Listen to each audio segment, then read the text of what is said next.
He's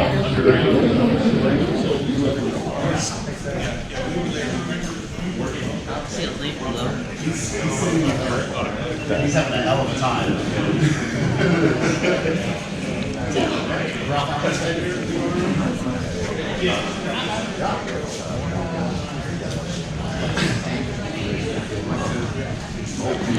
All right, welcome everybody to the National Rollercoaster Museum. Thank you for making the trip out.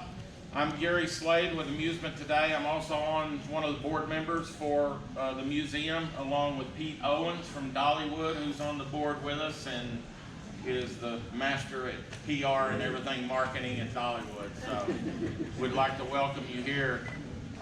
Before we do anything else, can we get a round of applause for Fred and the Larson team back over there? We've got, Plainview may be a small town, but we've got some good eating joints out here that we like to visit, and I hope your burritos this morning were great, and They were very sample good. of that good home cooking that they have out here in Plainview. I'll be glad to answer any questions that I can on cars or anything that's here, but a lot of it is self-explanatory of where it came from. And we'll let you mill around here in a few minutes in here, and then we'll take you into the expansion and show you the big new building and everything else we've done in there.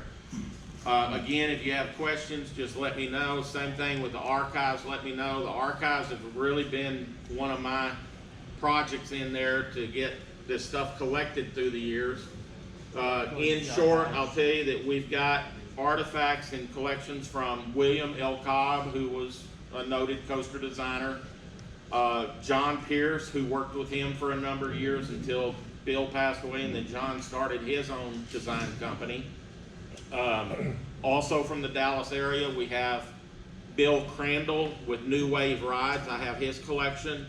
Bill Crandall, you may remember, was general manager at Six Flags Astroworld. He came up out of the Six Flags chain. He was there in '76 and built the legendary Great Texas Cyclone, and then he added Grease Lightning and was just a great coaster promoter, you know, for Six Flags and as a GM, so I was thankful to get his collection. Also from the Dallas area, we've recently acquired the Leisure and Recreation Concepts collection, otherwise known as LARC. They are in another warehouse building here in Plainview that I can't open up and show you. We just don't have the room here. But I can tell you we have over 650 blueprints of projects that Michael Jenkins had done over the 35, 40 years that LARC was in existence. And then shortly after we acquired LARC, we acquired the Bob Minnick Collection. Bob started out real quickly. His uncle, Bob Minnick's uncle, was the original sign painter for Walt Disney when he painted the signs on the original Main Street in Anaheim. Bob Minnick lived with his uncle during the construction of Disneyland, and his uncle and Bob would play baseball catch on Main Street as a dirt street. So he tells stories of seeing Disneyland being built while they threw baseballs and played catch with one another. And then his uncle also took care of the animals as part of the petting zoo for Walt. So Bob talked about how after the construction workers would leave at 6 o'clock in the day, his uncle would put him on a horse or a pony and they'd take horse rides through the construction of Disneyland. So there's a lot of neat stories. I'm thankful and blessed that Lottie Minnick gave us her husband's architectural drawings and all that. And again, that's in another warehouse awaiting me to go through and try to start archiving that. We've got other collections that have come to us from Harold Hudson at Six Flags. We've taken in S&S, and Arrow is our most recent collection. It's the marketing division of what we got, which means it's videotapes, film reels, photographs, negatives, IAPA promotional materials, so that's what we're going through now. We're all the way back to the 50s. Wow. We're hoping that there's a secondary donation coming from Arrow. I'm not going to say what that is, but let's just say this is part one of a master donation that they're making to us. You will see in here, Chris has made some videos off of what we have copied off of the films. I've spent the last 3 months, 4 months very heavily engaged in getting our films that were donated to us from Arrow transferred first for fear of deterioration, any more deterioration on those films. We have almost completed the film transfer. 2 or 3 really neat things that came out of that are, one, a complete edited sales video or sales film piece done on the Orient Express, put to music, narrated, point of view footage and everything that was done for IAPA sales booth by Arrow. The second thing is during the construction of the Disneyland Matterhorn, they were wanted to test speeds of the Matterhorn train. So you will see, it's black and white silent film, but they took a piece of plywood, put it on the front of the Matterhorn, and they put a speedometer on there showing the RPM gauge, and you'll see the clips of what they're shooting, how many frames a second, and the date and all that. And you will see Matterhorn does indeed touch 50 miles an hour. 52. 52. So you gotta look for it, but it's there when you watch it. It's pretty cool. There's also original testing at the Arrow factory when they were in Mountain View, California, of the shuttle loop. They built the complete shuttle loop, and you see the testing on it. Another one that we've got is in the Arrow factory where they were testing is also the original single car test of the suspended coasters that we all knew and became to love. And beyond that was testing of the flying turns that was made. That's another story for another day. They worked on it for 2 years and they could never get it to operate Gary, the way they wanted it. Where was the first one supposed to go? Well, that's the other thing. The first flying turns was purchased by Six Flags Over Texas. They put $2 million down for R&D money for that ride to go to them.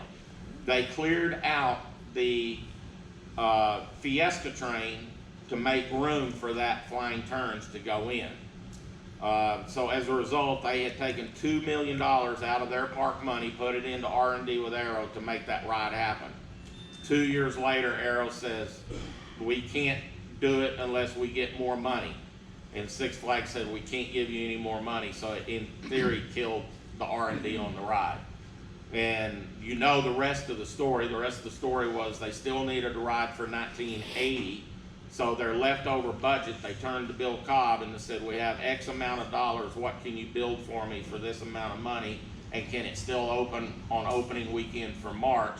And the answer was yes, I can build you a wood coaster. Yes, it can open on the first weekend in March, and that coaster became Judge Roy's Scream. So that's the matching bookend to the flying turn story. And then you fast forward past that, the piece of land that was set aside for the flying turns still got put in with a bobsled, but it became the Intamin bobsled. And so that's part 3 to the story. And we have a very limited number of blueprint posters of that flying turns design available in the gift shop. So if you guys take a look at that and see it. But and Chris has done an outstanding job for us on putting merchandise together. That's not my specialty, he just done it, so we hope you enjoy it. Again, all these cars are kind of self-explanatory. If you have questions about them, let us know. You will see, and people ask this all the time, we're the National Rollercoaster Museum, but obviously you see a log flume, you see a shoot-to-shoot boat, you see a Lussy bumper car, and we had a meeting about this about a month ago. I'm getting fast forward here. We've hired a company out of Dallas called Museum Arts, and they are now going to be helping us with our storytelling, our traffic flow on the new building, and quite frankly, they are going to help us with an area that we are not experienced in, and that is wiring, sound, and how to bring, say you have 50 exhibits in there. Well, I don't know what it's going to be yet, but say you have 50. We didn't want to go over here and have to turn on 50 light switches to make every exhibit come on. So they're the ones that's gonna be able to put all that onto an iPad, and we'll be able to control the entire museum from an iPad. We'll be able to upload videos from the iPad. We'll be able to do all that. So we think Museum Arts is gonna help us get to that next level. So anyway, I got sidetracked, but in that meeting, we have determined, as much as we would all love to go to a roller coaster, or to an amusement park and just ride roller coasters all day, that's not feasible in a park. You have to have log flumes, you have to have train rides, you have to have carousels, you have to have all this other stuff to entertain the guests for the day. So we know roller coasters are our first love. That will always be priority number one. What we call these other vehicles that you see here is our supporting cast. And we felt like, or I felt like, if I had the opportunity to collect a supporting cast and it was feasible to move it, then I was gonna collect it and move it. So the pieces that you see here are a result of that, where we have moved pieces that are supporting cast. So now you know why we have stuff besides roller coasters. So real quick, I'll let Pete say a few words, but we have two special pieces here we're gonna unveil just for you. This is the first time this has been seen. You're getting a treat. And they both have historical connections. And they are recent, as in this one arrived a week ago, this one arrived this week. So this is about as fast of an unveiling as we've ever done. Very fresh. Pete. Thanks, Gary. So Gary gave you a whole lot of information. I'll put us in the way back machine here and just say that when this formation of the NRCMA was created was in 2009. We reincorporated in Texas as a 501c3, and none of this was here 11 years ago.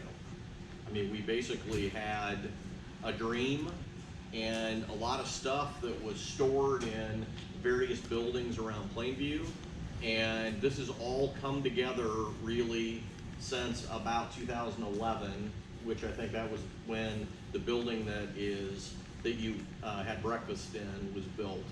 I'll give you real quick, the first building up there was just the one building. That building was paid for by private donations, plus the majority of it was auction money and donated from ACE. So I call that the ACE building. Our signs are backwards, but this building we're in now was donated by Cliffs Amusement Park in Albuquerque. The third building was donated by Knoebels. So that's how these three buildings came together. The archive room was a private donation for the archives. And then from here, the garage doors, this is our forklift zone to go into the new building. And then there's a connector building there with restrooms and what will eventually be the entrance to the building coming off of this side road over here. So that's the real nuts and bolts on that. The new building, we did a fundraiser at IAPA a number of years ago, and I think we touched close to $300,000 raised on IAPA. That really let us kind of take off with that building. I will also, again, give a ton of credit to ACE. They have been phenomenal in the support of this museum, in the fact that I think now on the new building, we are going to be close to touching $150,000 donated to us by ACE for this new building. And so that's $200,000 total between what they've done out here. And I know there's more on the way because they see what we're doing, and this is going to be the museum for the industry. It just is. It's slow, but we're going to get there. You know, we're getting there. Anyway, I interrupted.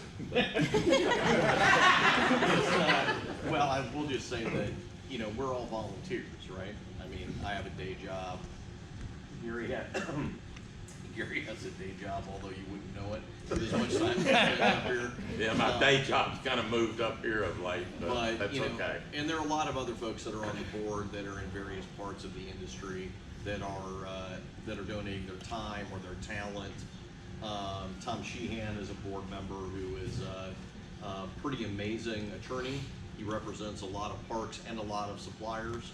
and he's made some really solid connections. You'll see behind me up against the back wall that there happens to be a couple of Disney artifacts that he was instrumental in securing. We have another Disney artifact and some other things that are coming from Disney that we can't talk about yet, but we will and you guys will get a chance to see them when we get them. So that's been a great opportunity. But we use whatever we can out of the board members, you know, whether it's Walt Bowser and he works for Bynum Painting, whether it's paint or it's anything we can, just like you all are donating to ACE and ACE donates to us, and we try to do what we can do. But a lot of the stuff is just straight up donated. And this is a great example. Absolutely. So, without further ado. Not only was it donated, but the park itself, the general manager of the park, hand drove this vehicle out here to us. Oh, wow. This, you'll see it, it represents the very first train from Dana Morgan on Pacific Cross. I don't know many general managers of a park that will drive a roller coaster vehicle across the desert to Plainview. Take a tour of the plant, have some nice Plainview food, and then get in the car and go back home, or the truck and go back home. You know, it was a quick trip. But again, this represented when Dana, if you don't know the story on Dana Morgan, he is the son of Ed Morgan. Ed Morgan and Carl Bacon founded Arrow. Dana got his start working at Arrow. When Arrow went bankrupt and was no more, then Dana wanted to keep kind of the Arrow legacy going, so he founded D.H. Morgan Company. And he built a number of rides at Fiesta, Texas. Y'all all know about that. But this became his first roller coaster, and Steve Okamoto was the designer of this ride. And so it's a landmark, in our opinion, in the skill coaster category because of the history of the ride. And we're honored to have it. So that's unveiling number one. Woo! Yeah, so we're gonna come over here. And I think you'll recognize this one. Sadly, this is not a complete car. It is just a shell, a fiberglass shell, but it's what the park was willing to give us. They did a body modification a number of years ago, but they were able to utilize the existing chassis and wheel frames and everything, and then just put the new body on that existing chassis. But they were starting to get rid of stuff, and they reached out and said, do we want it? And we said, absolutely. And I think a lot of you, once you see the car, you're going to realize the connection of this coaster to the founding of ACE. Okay?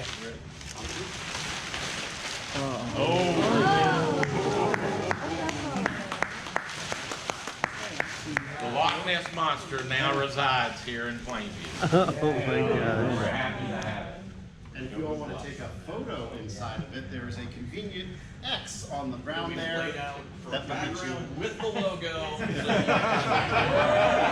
Oh, please go crazy and promote this in a positive way on social media so we make our good friends at both Busch and Standing by the Pacific Park sign happy with everybody. Please take those photos and post them, and let's give these two parks the love that they deserve, okay? Absolutely. When was this last used at Busch Gardens? about 6 months ago or so. No. The train retrofit took place, I think, 3 years ago. Yeah. 2 or 3 years ago is when they did that train. So these have been mothballed for about 3 years. Oh, everybody wrote that. I've ridden that vehicle. So yeah, I mean, I think Isn't that cool?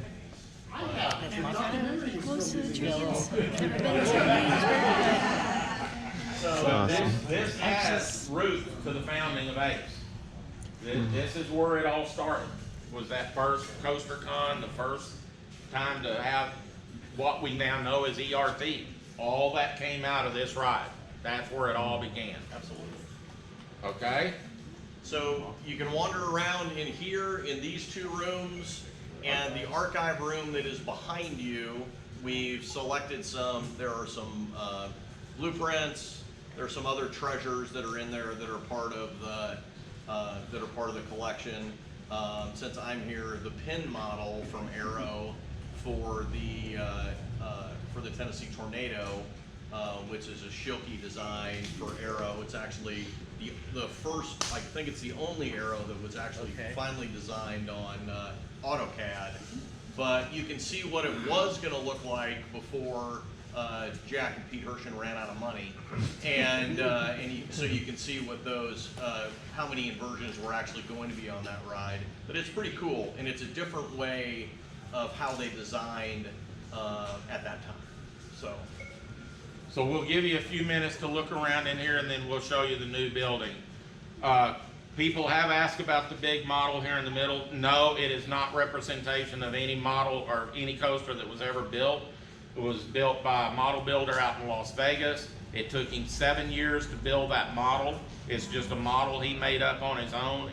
The only criteria he had on making the model was he wanted it to operate. He wanted the car to run around the track. So that's why it took him 7 years figuring out the angles, the drops, and everything to get the thing to go all the way around. It does run. It does not run the way it is right now, as you can imagine, coming across in the truck. And I'd like to thank Amuse Rides out of Idaho for picking the model up and bringing it to us.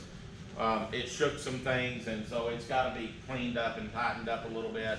The original model builder in Las Vegas has agreed to come out here, and when we figure out exactly where it's going to go and we're not going to move it again, he's going to come out here and get it back in working order for us. So we appreciate that. So a lot of the boxes in the archives are labeled. You can see that, but there's just a lot of work that's got to be done on archiving, and we're still working through that. But mill around a few minutes.